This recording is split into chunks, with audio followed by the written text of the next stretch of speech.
xaaladda abaareed ee ka jirta degmada Lughaya ee gobolka Awdal ayaa ah mid saameyn ku yeelatay dadka xoolo raacatada ah ee deegaanka degmadaasi ku noolaa.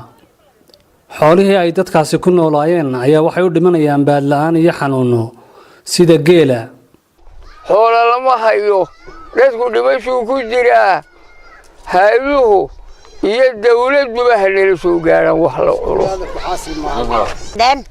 cadaysna kama qabno waana ka halka iska fadhina wixii aan la joogni hadaad soo aragtiin wax la qashamale wax la maalamale waa ari 20 maxaa laga cuna tirada wad garadisi marka hore xageed ka timaad dhulkoon man iska naalu ku mad xageed ka ogaanay baadiyaha man iska naalaa waxaan joognaa beeshayda cadays baan nahay abaar fool xun baan nahaysa wayniga arkaya caruurta aan ka ogtahay arigii neefku dambeeyo ka u baqtay gargaar horta ilaahay baale hay'adaha samafalka iyo walaahayana waxaan ka codsanaynaa wixii gargaara inay nala soo gaaraan ay karaan waana fiicanahay abaarahaasaan haya.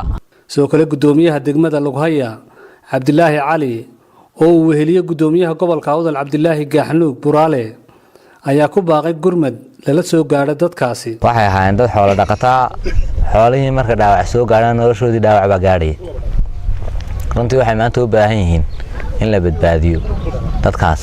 gobolkan gaar ahaan degmada Lughaya ay ka jirto ayaan baaq ku soo jeedinayaa oo xaqiiqo dhab ah aan soo taabanay. ilaahay waxaan ka baryayaa subxaanahu wa ta'aala inuu inaga soo furtaba oo inaga soo furto gacanteena iyo gacan binaadam waa wax yar waxay soo gaaraan ilaahay inuu inaga soo furto qof walba halkiisa ku asturo. si kastaba ha ahaatee dadka reer miyiga ee deegaanada xeebaha Awdal ayaa abaartu ku soo noqnoqotay dhowrkii sano ee u dambeeyay. dadkaasi oo qaarkood goobaha xooluhu kaga dhimanayaan ay xeebta badda agteeda tahay, taasoo dadkaasi aanay xirfad u lahayn dhinaca kalluumaysiga, balse haddii ay heli lahaayeen tababar la xidhiidha sida loo jilaabto kalluunka ay kaga maarmi lahaayeen qayladhaanta gurmadka.